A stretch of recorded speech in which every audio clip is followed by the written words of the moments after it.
Tara, gawa tayo ng biko. Nakapagluto na po pala tayo dito ng latik.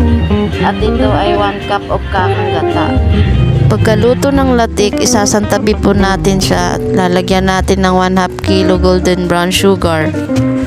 Maglagay ng 1 cup of water. Pag kumulo, haluin. Lagyan ng 1 teaspoon iodized salt at 1 tablespoon vanilla para ito ay bumango.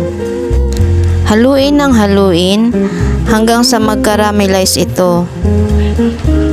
Sunod nating ilagay ang sinaing na 1 kilong malagkit.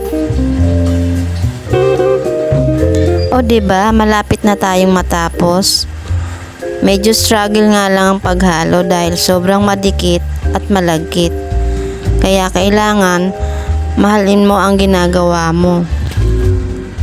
Alright, tapos na tayo. Sasalin na natin ito sa lagayan. Ipaplatin para maganda at maayos bago mo ito i-serve.